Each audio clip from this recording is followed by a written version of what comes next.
Você sabia que o budismo tem a sua própria versão do diabo e que, ao contrário do Satanás cristão, essa figura demoníaca tem 3 filhas e cada uma delas especializada em um tipo diferente de tentação.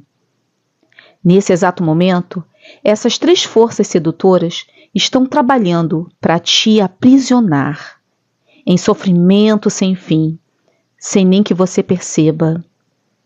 Hoje vamos mergulhar no lado sombrio da mitologia budista para conhecer Mara, a figura mais próxima do Satanás no budismo, e suas 3 filhas, que representam as tentações mais poderosas que os humanos enfrentam. O mais louco é que suas táticas não mudaram há 2.500 anos. E elas ainda estão agindo sobre nós até hoje, mesmo através dos nossos smartphones. Fique comigo, porque saber como identificar essas 3 forças tentadoras pode ser a chave para te libertar dos ciclos que te mantêm preso. Oi, buscadores da sabedoria! Mirem aqui, e hoje vamos explorar algo extraordinário na tradição budista, que isso bugou a minha cabeça. Antes do budismo se espalhar pelo mundo, antes da meditação se tornar moda, o próprio Buda enfrentou um confronto épico com um poderoso ser sobrenatural.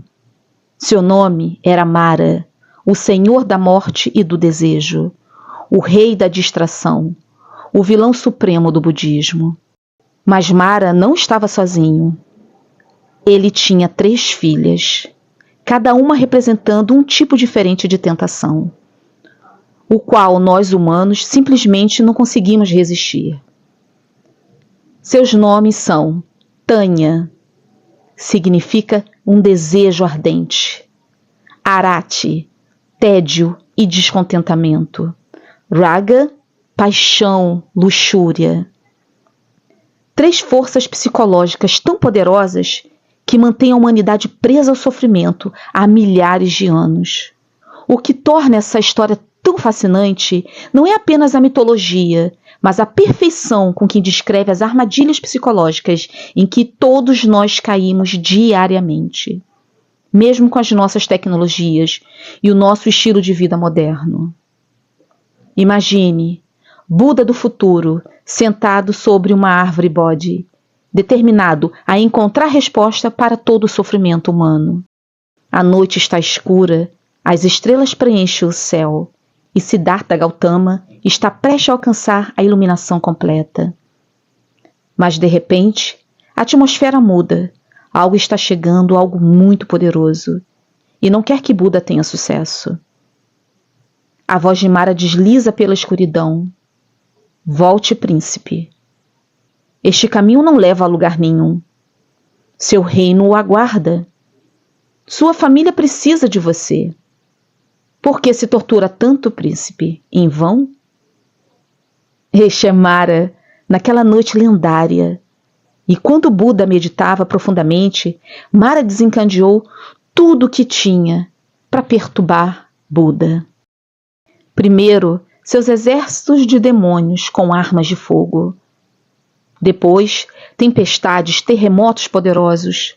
Mas Buda permaneceu impassível.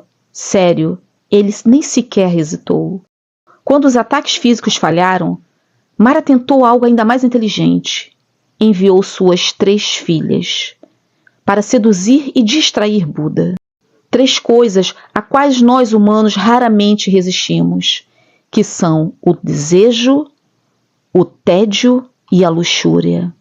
Textos antigos os escrevem aparecendo em formas projetadas para atrair diferentes temperamentos, como, às vezes como dançarinas sedutoras, às vezes como mães carinhosas e às vezes como mestres sábios. Qualquer forma que conseguisse tirar Buda da sua meditação, presumiam eles. Contudo, o seu verdadeiro poder não estava na aparência, mas nos estados mentais que eles invocavam. Mas chegaremos a essas tentadoras daqui a pouco, espera um pouquinho. Então, quem exatamente é esse personagem Mara na tradição budista? Mara não é apenas um demônio qualquer. Mara é basicamente o próprio Senhor da Morte. O seu nome significa literalmente destruidor. Ele representa tudo o que nos mantém presos em ciclos de sofrimento. Mas aqui é que fica interessante e muito diferente do Satanás cristão. Mara não é uma força maligna separada lutando contra o mal. Não. Ele é mais como uma voz na sua cabeça dizendo: só mais um episódio, só mais um biscoito, só mais uma checada no Instagram. Ele não está tentando roubar a sua alma. Mara, ele está tentando roubar a sua atenção, o seu foco, a sua liberdade mental. Na cosmologia budista, Mara reina sobre o mais alto paraíso do reino dos desejos. Imagine que o diabo budista vive uma espécie de paraíso. Sim, isso nos diz algo muito importante sobre a psicologia budista. As armadilhas mais perigosas muitas vezes se disfarçam de prazeres. Há um grande debate entre os estudiosos budistas. Mara era um demônio literal que Buda enfrentou, ou uma personificação das próprias lutas internas de Buda, os obstáculos mentais que todos enfrentamos. O mais interessante é que isso não importa por quê. Seja Mara real ou apenas uma metáfora poderosa, o efeito é o mesmo. Ele representa as forças que nos impedem de alcançar a nossa liberdade. Pense, qual foi a última vez que você estava determinado a começar um novo hábito? Talvez uma meditação, exercícios ou na alimentação melhor. Mas aí algo então te desviou. Algo o distraiu. Algo fez duvidar de si mesmo. Esse é Mara. E o que torna Mara ainda mais assustador do que o diabo ocidental. O quê? Satanás tenta você quebrar regras. Mara tenta você a quebrar promessas a si mesmo. Satanás ele quer sua alma na vida após a morte. Mas Mara quer sua atenção agora. No famoso Sutta Nipata, um antigo texto budista, Buda descreveu Mara como aquele que se deleita no prazer sensual. Não porque o prazer em si seja ruim, mas porque se perder em prazeres passageiros nos impede de encontrar a felicidade duradoura. A maioria das tradições religiosas tem algum tipo de figura maligna, mas Mara é único. Porque Buda nunca disse para adorar nada para derrotá-lo, nenhum ritual, nenhuma oração, nada de especial, para que tenha que derrotar Mara. Mas em vez de cerimônias, Buda ensinou algo radical. A maneira de derrotar Mara é simplesmente vê-lo claramente. Observe Mara. Reconhecer quando a sua mente está sendo dominada pela cobiça. Perceber quando você está sendo manipulado pelo desejo. Como o próprio Buda supostamente disse, eu te vejo, Mara. Essas 4 palavras mudaram tudo, porque uma vez que você vê as armadilhas, elas perdem o poder sobre você. Mas a maior força de Mara eram suas 3 filhas, cada uma especializada num tipo diferente de tentação, cada uma projetada para explorar uma fraqueza diferente na mente humana. É aí que a nossa história realmente fica interessante. Então vamos conhecer a filha número 1 de Mara, Tânia, cujo nome significa literalmente sede ou desejo, um desejo ardente. De todas as filhas de Mara, ela pode ser aquela com que você passa o maior tempo, talvez até sem perceber. Imagine aquela sensação de quando você realmente quer algo, como se você precisasse aquela pressão no peito, eu preciso muito daquilo. Aquela sensação de que você não vai ser feliz se você não tiver aquilo, até conseguir. Essa é Tânia fazendo a sua mágica. Nos textos antigos, Tânia é descrita como a criadora dos grilhões, que prendem as pessoas no ciclo do renascimento. Ela deixa você sempre na roda de Sansara. Algo bastante pesado, mas que em termos simples, é por causa dela que você não consegue comer apenas uma batata. Tânia sussurra. Só mais uma rolagem, só mais uma compra, só mais uma mordida. Você se sentirá completo, vai? Buda identificou Tânia como a causa raiz do sofrimento. Em suas famosas 4 nobres verdades, isso mesmo, todos os problemas que os humanos enfrentam, ele apontou o desejo como o maior deles. Mas por que desejar coisas é tão ruim? Não precisamos de desejos para funcionar, para ter objetivos? Buda nunca disse que o desejo em si era um problema, mas sim o apego a eles. A diferença é sutil, mas crucial. Pense assim: você quer um celular novo. Nada de errado nisso. Mas então você se convence de que você não pode ser feliz sem o celular novo. Você checa os preços todos os dias, imagina como que a sua vida será melhor quando você tiver o celular novo. Você fica irritado esperando. É aí que Tânia te fisga. Ela se tornou muito melhor do que o que ela faz. No mundo moderno, as redes sociais é um playground para Tânia. Cada rolagem é projetada para fazer você querer algo novo. Cada influenciador mostrando uma vida que você não tem. Cada anúncio direcionado combina perfeitamente com os seus segredos mais secretos. Em um antigo texto budista chamado Dharmanapata, Buda diz: do desejo nasce a tristeza, do desejo nasce o medo. Para quem está completamente livre dos desejos, não há tristeza, muito menos o medo. A ciência moderna, inclusive, comprova que os estudos que a descarga de dopamina que nós sentimos não vem da verdade de assim da gente conseguir o que a gente quer, mas sim da antecipação do próprio desejo. É por isso que a satisfação nunca dura. O cérebro está literalmente programado para querer sempre mais. Mas aqui que está a reviravolta. Tânia não faz só desejar apenas coisas. Ela se manifesta de 3 formas. Primeiro, ao desejo por prazeres sensuais, o óbvio, comida, sexo e conforto. O iPhone mais recente.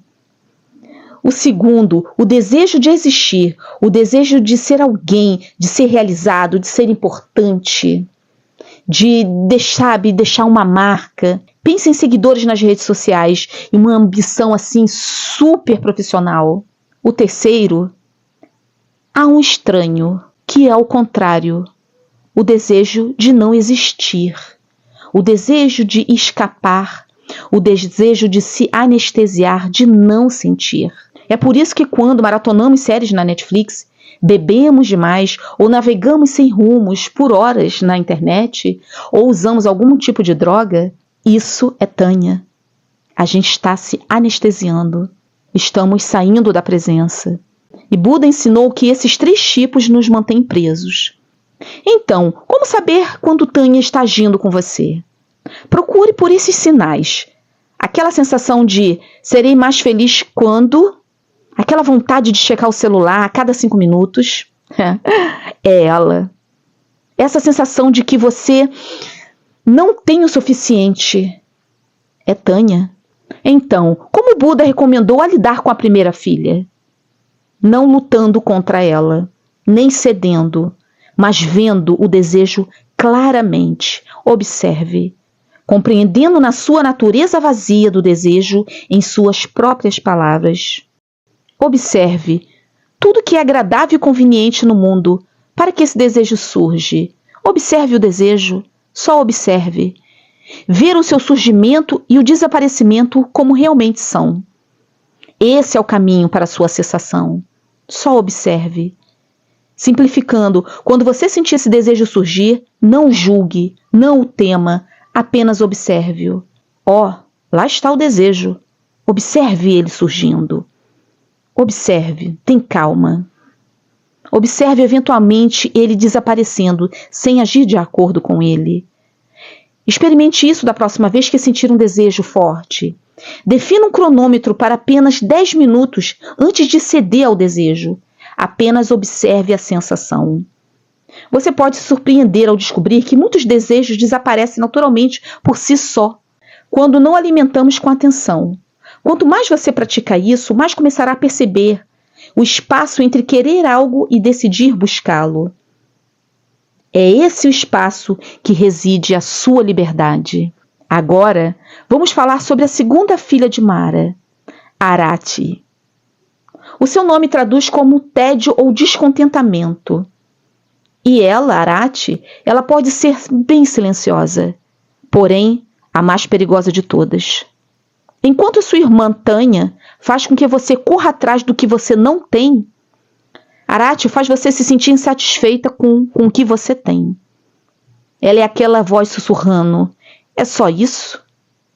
Isso é muito entediante. Deve haver algo melhor. Nos textos antigos, Buda descreve Arati como uma força que cria a inquietação e o descontentamento. E se você observar atentamente, verá suas impressões digitais por toda parte na sua vida moderna. Arati murmura: esta meditação é inútil. Você poderia estar fazendo algo mais produtivo. Qualquer coisa é melhor do que este vazio da meditação. Quando foi a última vez que você se sentou em silêncio por 10 minutos? Sem telefone, sem televisão, sem música, sem conversa, apenas sentado, firme e forte. Você lembra? Esse desconforto que você sente é Arati. Um estudo da Universidade da Virgínia descobriu algo surpreendente. As pessoas preferem se eletrocutar a ficar sozinhas com seus pensamentos por apenas 5 minutos. Deixe isso entrar na sua cabeça, é isso mesmo. Dor física real parece melhor do que um tédio. Arati evoluiu na área dos smartphones. Aquela vontade de pegar o celular no elevador durante os comerciais, até mesmo no banheiro, é obra dela. Isso é Arati. A pessoa média agora checa o celular a cada 150 vezes por dia, porque a gente sempre precisa mais. Porque também não suportamos o vazio de um momento ocioso. Buda reconheceu essa tendência humana há milhares de anos.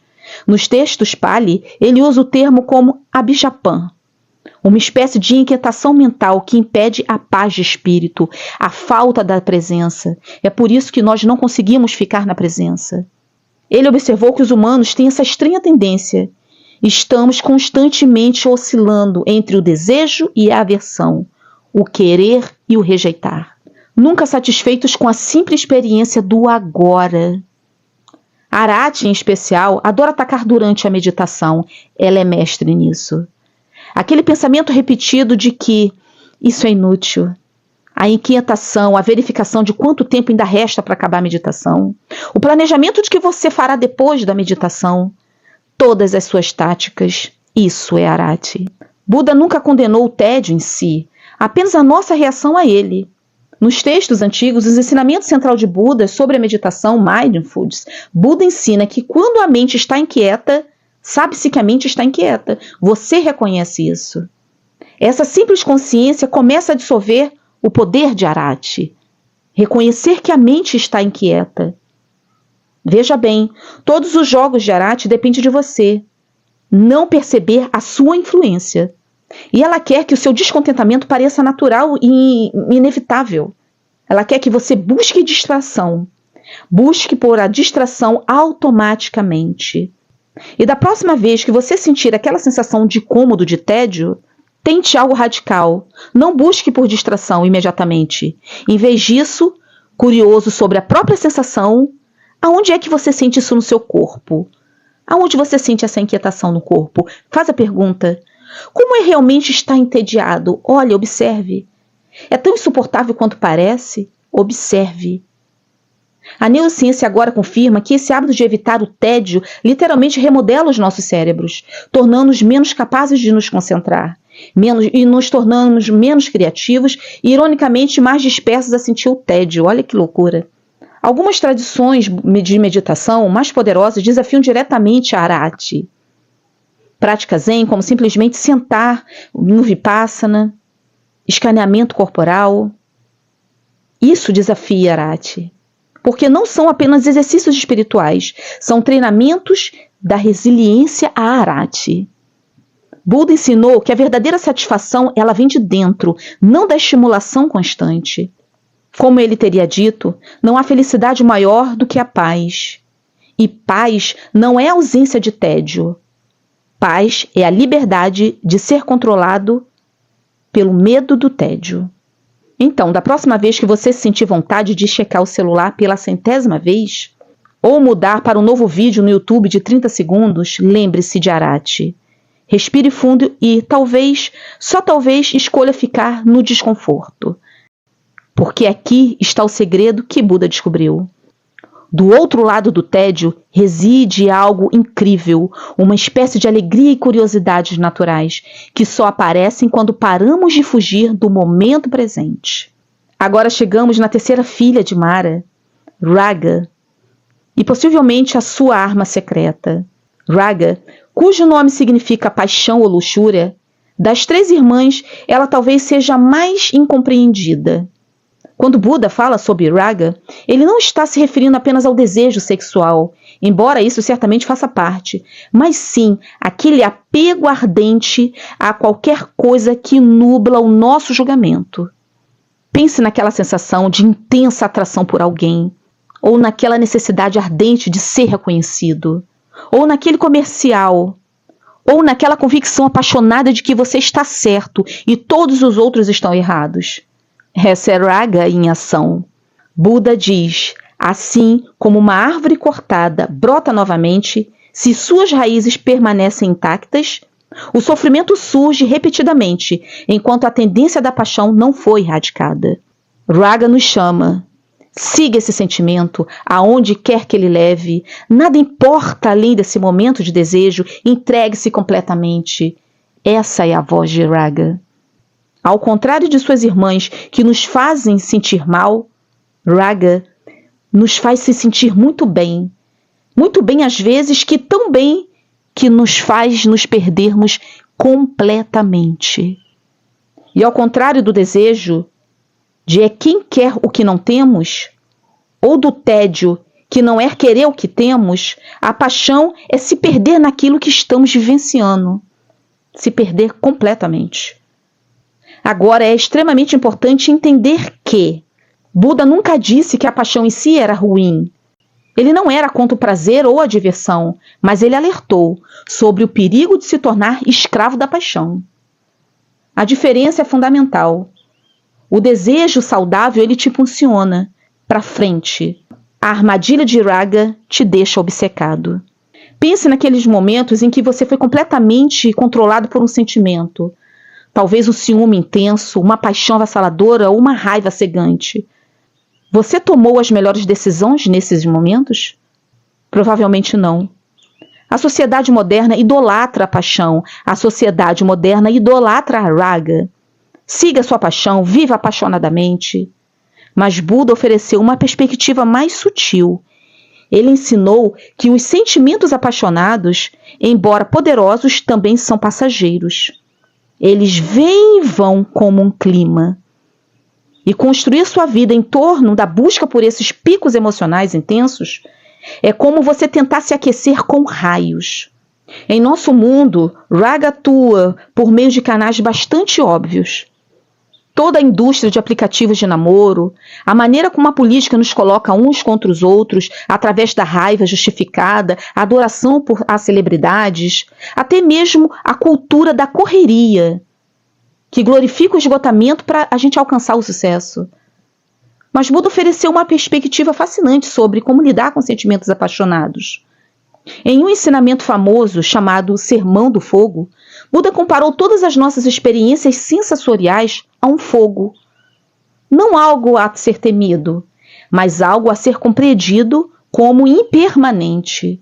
Em última análise, a paixão é insatisfatória quando nos apegamos a ela. Então, como lidamos com a influência de Raga? Não suprindo a paixão, é o que nunca funciona, mas desenvolvendo uma relação consciente com ela.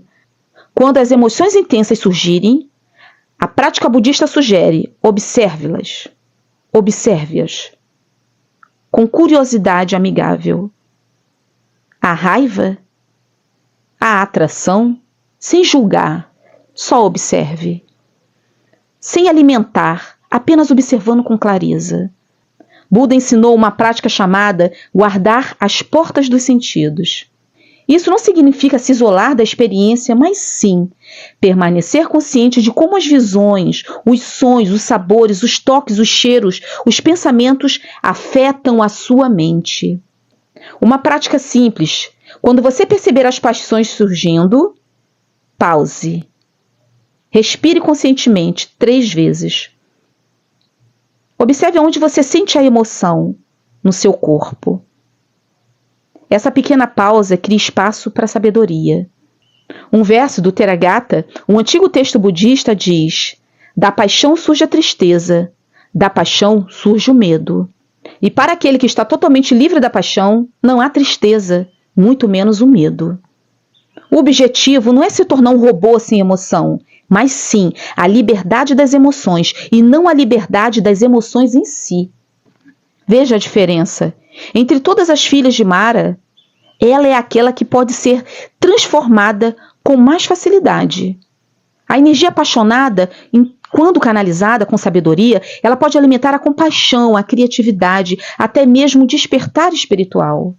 Algumas tradições budistas até falam sobre transformando o veneno em remédio, usando a energia da paixão enquanto se mantém livre do seu controle. E é aí que a nossa história toma um rumo inesperado. Vamos voltar àquela noite sobre a árvore Bodhi. O futuro Buda, cercado pelo exército de Mara, tentado pelas suas 3 filhas, com tudo em jogo. O que o Buda fez que foi tão poderoso, tão revolucionário, que ainda muda vidas há 2.500 anos depois? Primeiro, ele não lutou. Imagine só, diante de demônios literais, ele não ergueu uma arma, nem sequer ele se levantou. Em vez disso, ele realizou um gesto simples e profundo, que ecoou através dos tempos. Buda estendeu a mão direita para baixo, as pontas dos dedos roçando sobre a terra sob seus pés. Esse único toque, o Brahmasparma Mudra, o conectou a algo imutável, autêntico e verdadeiro. Com esse gesto, Buda declarou silenciosamente: "Eu te vejo, Mara." Mas o que isso significa? O gesto foi Buda invocando a própria terra como sua testemunha, basicamente dizendo: "Eu pertenço a este lugar. Eu tenho o direito de buscar a libertação e nada pode me impedir." O poder não estava em algum efeito mágico ou alguma intervenção divina. O poder estava na consciência de Buda, em a sua presença plena e na sua recusa de se distrair da verdade. Como conta a história, quando Buda tocou a terra, Mara e suas filhas não conseguiram manter suas ilusões. Os exércitos desapareceram, as tentações perderam seu poder e Buda alcançou a iluminação, tornando-se o iluminado. Isso não é uma mera lenda antiga. Buda nos deixou um roteiro para criarmos nossos próprios momentos tocantes. O cerne da abordagem de Buda é a atenção plena, que nada é mais do que uma palavra sofisticada para uma consciência clara e não julgadora do que está acontecendo agora, dentro e fora de nós. A ciência moderna mostra que isso funciona. Um estudo de 2015 da Universidade de Brown descobriu que a meditação da atenção plena realmente altera a atividade cerebral, as regiões associadas ao desejo e à reatividade emocional. Outro estudo da Universidade de Londres mostra que técnicas de atenção plena foram eficazes para quebrar hábitos indesejados do que a força da vontade sozinha. Então, como a consciência derrota cada filha? Para Tânia, o desejo, a consciência nos mostra a natureza vazia do querer. Vemos como a mente cria histórias, que essa coisa me faria feliz. Podemos escolher não acreditar nela. Para Arati, o tédio, a conveniência revela que a riqueza do momento presente, quanto mais atenção prestamos, mais interessante se torna. Para Tânia, o desejo, a consciência nos mostra a natureza vazia do querer. Vemos como a mente cria uma história de que eu só serei feliz quando eu tiver esta coisa. Esta coisa me faria feliz. O que podemos fazer? Podemos escolher não acreditar nela. Para Arati, o tédio, a consciência revela a riqueza do momento presente. Quanto mais atenção prestamos, mais interessantes se tornam as mesmas experiências tediosas. Para Raga, a paixão, a consciência cria espaço entre o sentimento e a nossa resposta. Podemos sentir o calor sem nos queimarmos. Podemos experimentar o desejo sem sofrimento. Buda oferece uma instrução simples, porém profunda. Ao caminhar, saiba que estou caminhando. Ao ficar em pé, saiba que eu estou em pé. Ao sentar, saiba que eu estou sentado. Ao deitar, saiba que eu estou deitado. Isso não se trata apenas de rotular atividades, mas de trazer plena consciência a cada momento, não deixando espaço para que Mara e suas filhas se intrometam despercebidas. Buda disse: como é sabido que tudo que somos surge dos nossos sentimentos. Com os nossos pensamentos, criamos o mundo. Isso não é apenas uma filosofia, isso é psicologia na prática. Nossos pensamentos criam nossas realidades. Quando vemos com clareza, sem distorções do desejo, do tédio ou da paixão cega, experimentamos a liberdade. A visão revolucionária de Buda revela que a vitória sobre Mara não é uma batalha única, é mais uma prática constante, momento a momento. Mesmo após a sua iluminação, Buda relatou que Mara ainda lhe aparecia. A diferença era que Buda sempre conseguia vê-lo claramente. Eu te vejo, Mara. E é assim que a vitória se parece na vida real. Não a ausência de tentação, mas a presença da consciência que nos dá escolha. Como que isso se manifesta na prática? Quando você sente o desejo de comprar algo que não precisa, eu te vejo, Tânia. Quando você se sente inquieto em um momento de tranquilidade, eu te vejo, Arati. Quando você se sente dominado pela atração ou pela raiva, eu te vejo, Raga. Apenas esse simples reconhecimento, essa nomeação da força em ação, reduz drasticamente o seu poder.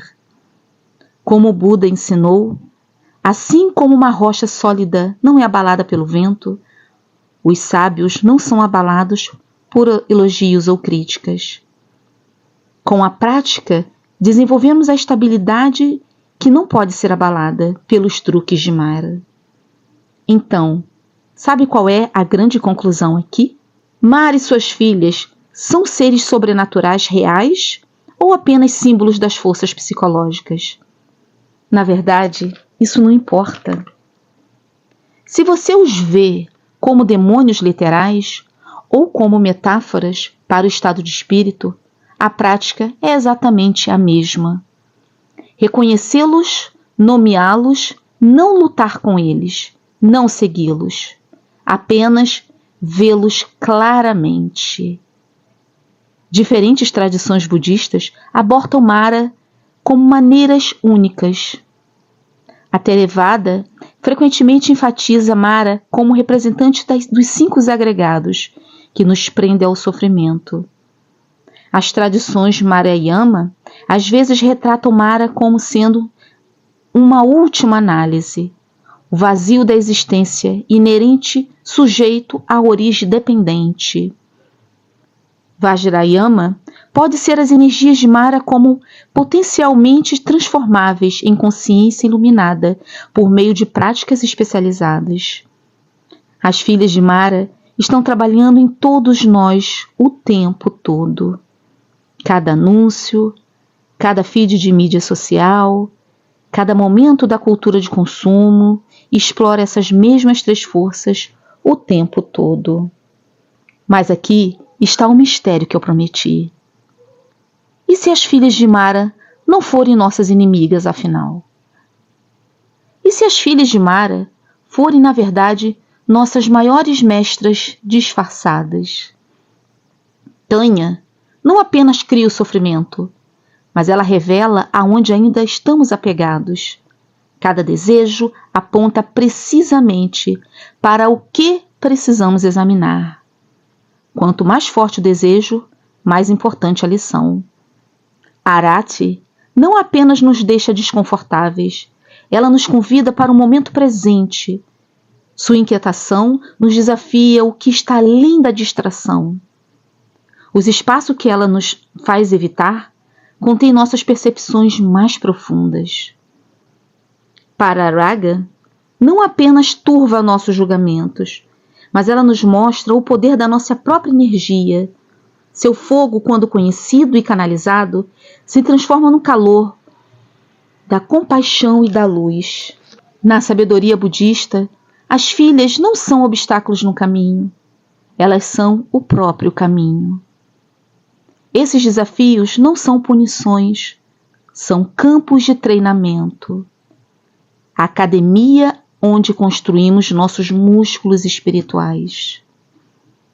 Como disse um mestre Zen, sem lama, sem lótus, sem desafios, não há crescimento.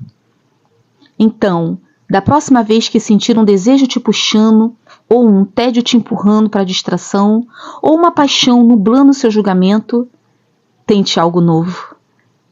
Em vez de ver como um fracasso ou um problema, veja como uma oportunidade, uma chance de praticar atenção plena, uma chance de tocar a terra.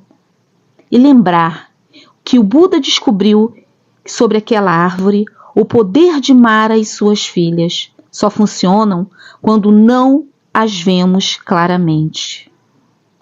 No momento em que a reconhecemos, estamos livres. Portanto, buscadores da sabedoria, mantenham os olhos abertos em seu telefone, em sua mente, em sua vida diária, mas com a atenção plena. Suas tentações se tornam suas mestras. Quais das filhas de Mara te visita com mais frequência? É o desejo infinito de Tanya? É o tédio inquieto de Arati? Ou a paixão consumidora de Raga? Compartilhe sua experiência nos comentários abaixo. E se você achou valioso a exploração de hoje, ajude outros a descobrirem esses insights curtindo, se inscrevendo, compartilhando com alguém também que enfrenta a sua própria batalha com as filhas de Mara. Até a próxima. Aqui é Miriam, lembrando que o maior superpoder é simplesmente enxergar com clareza.